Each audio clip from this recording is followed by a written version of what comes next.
يا أيها الذين آمنوا كتب عليكم الصيام كما كتب على الذين من قبلكم لعلكم تتقون.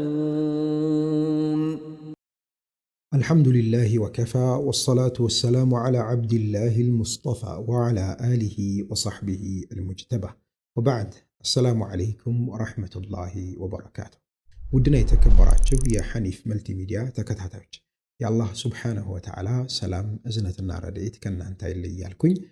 የረመዳን ስንቃችንን ዛሬም እንቀጥላለን ማለት ነው። የረመዳን ስንቅ እንግዲህ ከዚህ በፊት የጀመርነው ሰለፎች በረመዳን የሚል ይሆናል ማለት ነው። ዛሬም የመጨረሻ የምንቀጥለው ሰለፎች በረመዳን የሚለው ነው። ሰለፎች በረመዳን ልዩ ትኩረት ከሚሰጧቸው ነገሮች መካከል አንዱ በረመዳን በጾም ብቻ የሚሰሩ ልዩ ልዩ መልካም ተግባራቶች ላይ ይሽቀዳደማሉ። በጾም ብቻ የሚሰሩ ልዩ መልካም ተግባራቶች ለምሳሌ ብንወስድ ተዕጂል አልፍጥር፣ ፍጥርን ማቻኮል፣ ቶሎ ብሎ ማፍጠር ማለት ነው።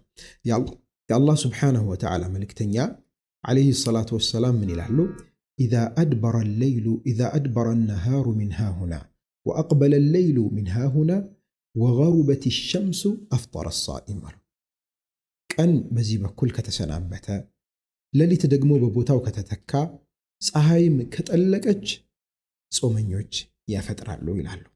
ተዕጂሉ አልፍጥር፣ ፍጥርን ማቻኮል፣ ቶሎ ብሎ ማፍጠር፣ ልክ ወቅቱ እንደገባ ማለት ነው። ቶሎ ማፍጠር እጅግ በጣም ተወዳጅ የሆነ የመልእክተኛው ዓለይሂ ሰላቱ ወሰላም ፈለግ ነው። የአላህ መልእክተኛ ዓለይሂ ሰላቱ ወሰላም ምን ብለዋል? ሰዎች በመልካም ነገር ላይ ከመሆን አይወገዱም ማዐጀሉል ፊጥራ፣ ፍጥርን እስካቻኮሉ ድረስ መልካም ላይ ከመሆን አይወገዱም ብለዋል መልእክተኛው ዓለይሂ ሰላቱ ወሰላም። እንዲሁም ደግሞ ተዕጂሉል ፊጥር ሙስሊሞች ብቻ የሚገለጹበት የሙስሊሞች መለያ እንደሆነም መልእክተኛው ዓለይሂ ሰላቱ ወሰላም አመላክተዋል ማለት ነው። ያኒ አጅሉ አልፊጥር፣ ፍጥርን ቶሎ ብላችሁ አቻክሉ ወይም ደግሞ ፍጥርን አታዘግዩ፣ ይሁዶችና ነሳሮች ፍጥርን ያዘገያሉና ብለዋል መልእክተኛው ዓለይሂ ሰላቱ ወሰላም። ስለዚህ የኛ ብቻ የተለየንበት መገለጫችን አንዱ ምንድነው? ወቅቱ እንደገባ ቶሎ ብሎ ማፍጠር ነው ማለት ነው። ታዲያ ማፍጠር ሲባል በዋናነት የሚፈለገው ተምር ከሆነ ውሃ ከሆነ ያችን መቅመስ ነው የሚፈለገው ማለት ነው እንጂ ከዛ በኋላ አንድ ሰው ለምሳሌ ይችን ይቀምሳል፣ ከዛ ሰላት ይሰግዳል። ሰላት ሰግዶ ብዙ ሰው ምን ያደርጋል? እየሮጠ ይሄዳል። ምን ለማድረግ? ለመብላት ለምናምን ነገር። ከዛ ሲጠየቅ ለምንድን ነው እንደዚህ የምትጣደፈው ተብሎ ሲባል አይ ፍጥርን አቻኩሉ ተብሎ የለ እንዴ ይላል። ፍጥርማ እኮ አቻኩሉ የተባለውን ቅድም ፈጸምከው። አዛን እንዳለ የወሰድካት ተምር፣ አዛን እንዳለ የጠጣሃት ውሃ፣ ያ ፍጥርን ማቻኩል የተባለ ውስጥ ይካተታል። ከዛ በኋላ መግሪብን ሰግደህ ተረጋግተህ አዝካሮችን ብለህ ሱና ሰላት ሰግደህ ምግቡ ላይ ደግሞ ይደረስበታል ማለት ነው። ታዲያ አቻኩሉ ሲባል የሚፈለግበት ሰላቱን ዝም ብሎ ጥድፍድፍ ማድረግ አይደለም።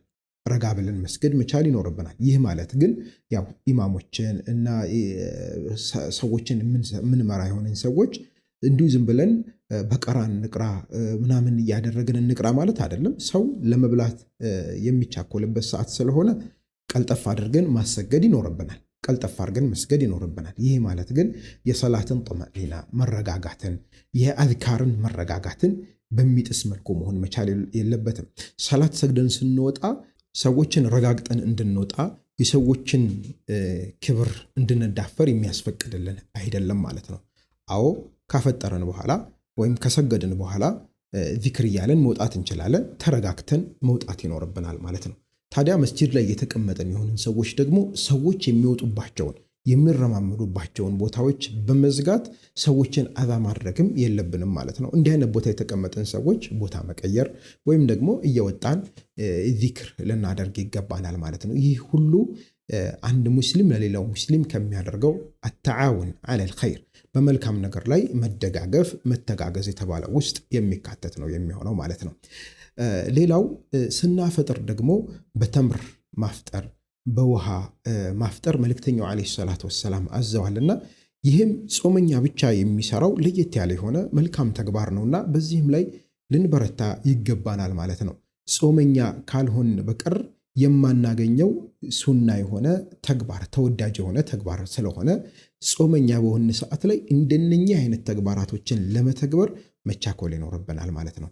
ታዲያ በተምር ስናፈጥር፣ በውሃ ስናፈጥር ወይም ደግሞ በሌላ በተገኘው ነገር ስናፈጥር መርሳት የሌለብን ነገር ዱዓውን መርሳት የለብንም ማለት ነው። ልክ ካፈጠረን በኋላ ውሃውን ከጠጣን በኋላ ያው መልእክተኛው ዓለይሂ ሰላቱ ወሰላም ያስተማሩንን ዱዓ እንላለን ማለት ነው። ذهب الظمأ وابتلت العروق وثبت الأجر إن شاء الله እንላለን ማለት ነው። ጥሙ ተወገደ፣ ደም ስሮችም ረጠቡ፣ ምንዳም በአላህ ሱብሓነሁ ወተዓላ ፈቃድ ጸና ተረጋገጠ የሚለውን የመልእክተኛው ዓለይሂ ሰላቱ ወሰላምን ንግግር እንላለን ማለት ነው።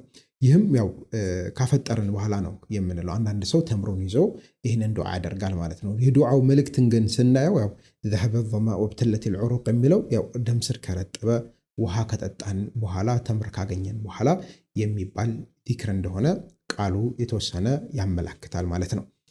ሌላው በረመዳን ላይ ሰለፎቻችን የሚዘወትሩበት መልእክተኛው ዓለይሂ ሰላቱ ወሰላምም ያበረታቱት የሆነው ነገር ምንድነው? ተእኺር አስሱሑር ነው። የሱሑር እንግዲህ በሱሑር ሰዓት ላይ ተነስቶ አንደኛ ሱሑር መመገብ በራሱ መልእክተኛው ዓለይሂ ሰላቱ ወሰላም ያዘዙት ተወዳጅ የሆነ መልካም ተግባር ነው ማለት ነው። የአላህ መልእክተኛ ዓለይሂ ሰላቱ ወሰላም ምን ይላሉ? ተሰሐሩ ፈኢነ ፊ ሰሑሪ በረካ ይላሉ። ስሑርን ተመገቡ። በዛ ወቅት በስሑር ወቅት ላይ ስሑርን ስትመገቡ በምግቡ ውስጥ ምን አለ? በረካ አለ ብለዋል። በረካ እንግዲህ የግድ ምግቡ መብዛት አይደለም። ልክ ስናነሳ እንዲሞላ አይደለም መጠበቅ ያለብን። በምንበላት ምግብ የምናገኘውን ዱንያዊም አኺራዊም ጥቅሞችን፣ መንፈሳዊም አካላዊ ጥቅሞችን፣ ብዙ ጥቅሞች ያስገኛል ማለት ነው። የሚፈለግበት በረካ ነው ሲባል ተሰሐሩ ፈኢነ ፊ ስሑሪ በረካ ብለዋል መልእክተኛው ዓለይሂ ሰላቱ ወሰላም። አክለቱ ስሑር ያኒ ፈስሉ ሲያሚና ወሲያሚ አህሊል ኪታቢ አክለቱ ሰሐር ብለዋል መልእክተኛው ዓለይሂ ሰላቱ ወሰላም። አው ከማ ቃለ ዓለይሂ ሰላቱ ወሰላም በእኛና በመጽሐፉ ባለቤቶች ጾም መካከል ያለው መለያ የስሑር ወቅት ላይ ተነስቶ መመገብ ነው ብለዋል። ስለዚህ አንድ መለያችንም ጭምር ስለሆነ ስሑርን መመገብ አንድ የሙስሊም መገለጫ ነው ማለት ነው። ታዲያ ስሑርን ስንመገብ ስሑርን በጣም አስቀድሞ ወይም ደግሞ ገና እራት ሊባል በሚችል መልኩ 6 ሰዓት 8 ሰዓት እየተነሱ መብላት ይህም አግባብ አይደለም። አንድ ሶሓባ ረዲየላሁ ዐንሁ መልእክተኛው ዓለይሂ ሰላቱ ወሰላም ካኑ ዩአኺሩነ ስሑር ካን ነቢ ዓለይሂ ሰላቱ ወሰላም ዩአኺር አስሑር ስሑርን ያዘገዩ ነበር።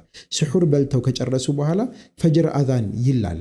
በሁለቱ መካከል ያለው ጋፕ ምን ያክል ነው ሲባል ቀድር 50 አያ ይላል።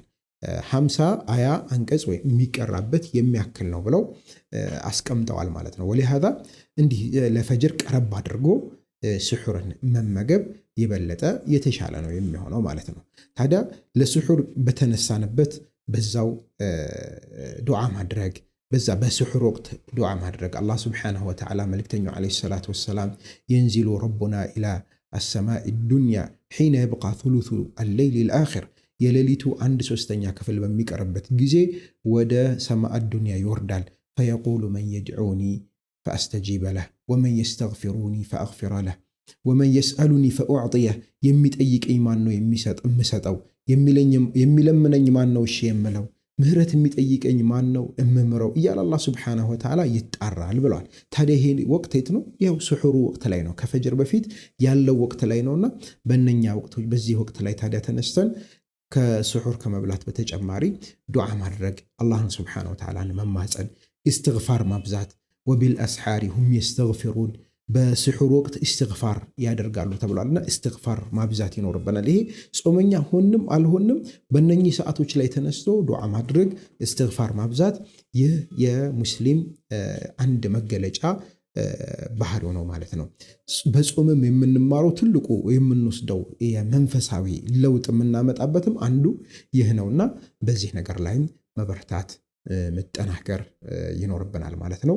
وبهذا القدر أكتفي وصلى الله وسلم وبارك على نبينا محمد وعلى آله وصحبه أجمعين. والسلام عليكم ورحمة الله وبركاته.